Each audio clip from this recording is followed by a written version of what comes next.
मित्रांनो, ही एक फक्त लढाई नव्हती. हा होता असा संग्राम ज्यात भारताने एका अन्यायग्रस्त राष्ट्राला जन्म दिला आणि जगाला दाखवलं की न्याय हा नेहमी जिंकतो. साल 1947च्या फाळणीत पाकिस्तान तयार झाला. दोन भागांत, एक पश्चिम पाकिस्तान म्हणजेच लाहोर कराची आणि दुसरा पूर्व पाकिस्तान म्हणजेच ढाका आणि चिटगाव. पण या दोन्ही भागांत 1600 किलोमीटरचं अंतर होतं. भाषा, संस्कृती, परंपरा सगळंच वेगळं होतं. बंगाली लोकांना सतत दुय्यम स्थान दिलं जात होतं. पाकिस्तानच्या संसदेतील त्यांचा आवाज नेहमी दाबला गेला.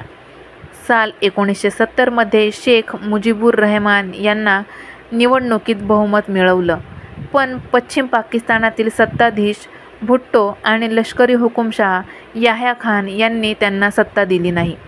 याच ठिकाणी बंडांची बीजं पेरली गेली. ऑपरेशन सर्चलाईट आणि नरसंहार. 25 मार्च 1971ची रात्र. ढाका शहर झोपलेलं असताना पाकिस्तानच्या फौजेनं ऑपरेशन सर्चलाईट सुरू केलं. विद्यार्थी, वसतिगृह जाळली गेली. रस्त्यावर लोकांना ठार मारलं गेलं. हजारो स्त्रियांवर अत्याचार झाले. अंदाजे 30 लाख लोक या हत्याकांडात मारले गेले. लाखो बंगाली लोक भारताच्या सीमेकडे धावले. आसाम, त्रिपुरा, पश्चिम बंगाल या भागात शेकडो निर्वासित शिबिरं उभी राहिली. भारतावर प्रचंड ताण आला. तेव्हा पंतप्रधान इंदिरा गांधींनी ठरवलं की या अन्याय आपण पाहत राहणार नाही. भारताची गुप्त तयारी. जनरल सम मानेकशॉ यांनी इंदिरा गांधींना स्पष्ट सांगितलं, जर आत्ता लढलो तर हारण्याची शक्यता आहे. मला 6 महिने द्या, मग विजय हमखास आहे. त्या काळात भारतीय सैन्याने तयारी सुरू केली. शस्त्रास्त्रांची हालचाल, सैनिकांचे प्रशिक्षण आणि मुक्तिवाहिनी नावाचं बंगाली लढवयांचं सैन्य तयार करण्यात आलं. हे योद्धे भारताकडूनच प्रशिक्षण घेऊन आपल्या भूमीत गनिमी काव्याने पाकिस्तानी सैन्यांवर हल्ले करू लागले. पाकिस्तानचा विश्वासघात आणि युद्धाची ठिणगी. 3 डिसेंबर 1971 रोजी पाकिस्तानने अचानक भारतावर हवाई हल्ला केला. अमृतसर, पठाणकोट, आग्रा, दिल्ली जवळच्या एअरबेसवर बॉम्ब टाकले गेले. भारताने तात्काळ प्रत्युत्तर दिलं. इंदिरा गांधींनी राष्ट्राला उद्देशून भाषण दिलं, आपल्यावर युद्ध लादलं गेलं आहे, पण आता आपण निर्णायक उत्तर देऊ. भारताने औपचारिकपणे पाकिस्तानविरुद्ध युद्ध जाहीर केलं. नौदलाचं महायुद्ध. भारतीय नौदलाने कराची बंदरावर इतिहास घडवला.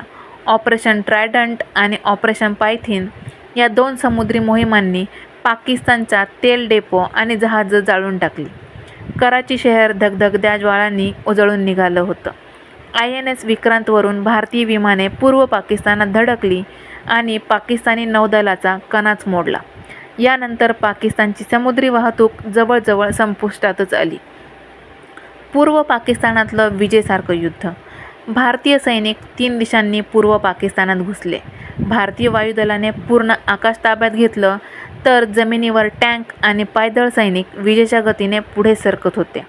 मुक्तवाहिनी या स्थानिक योद्ध्यांनी भारतीय सैन्याला मार्गदर्शन केलं. गावोगावच्या लोकांनी भारतीय सैनिकांचं स्वागत फुलं टाकून केलं. फक्त 13 दिवसातच भारतीय सेना ढाक्याच्या सीमेवर पोहोचली. ढाक्याचं समर्पण. 16 डिसेंबर 1971मध्ये ढाक्याच्या रेस कोर्स मैदानावर जगाने इतिहास घडताना पाहिला. पाकिस्तानी जनरल नियाझी यांनी भारतीय लेफ्टनंट जनरल जगजीत सिंग अरोरा यांच्यासमोर आत्मसमर्पण केलं. 93,000 पाकिस्तानी सैनिकांनी शरणागती पत्करली. हा जगाच्या इतिहासातील सर्वात मोठा समर्पण होता. त्या क्षणी बांगलादेश या नव्या राष्ट्राचा जन्म झाला. विजयाची गाथा आणि भारताचा अभिमान.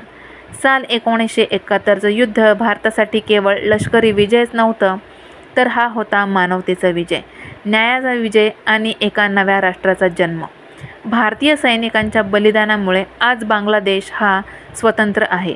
हा विजय आपल्या इतिहासातील गोल्डन चॅप्टर म्हणून ठरला गेला.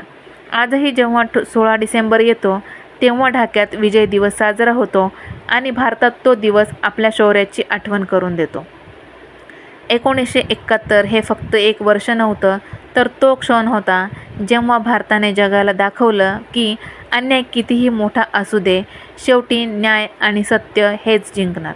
मित्रांनो, जर तुम्हाला हा व्हिडिओ आवडला असेल तर या व्हिडिओला लाईक आणि जास्तीत जास्त शेअर करा आणि जर तुम्हाला असेच डिफेन्सबद्दल आणि भारताचे युद्धाचे व्हिडिओ जर बघायला आवडत असतील तर लवकरात लवकर डिफेन्स मराठी या यूट्यूब चॅनलला सबस्क्राईब करा.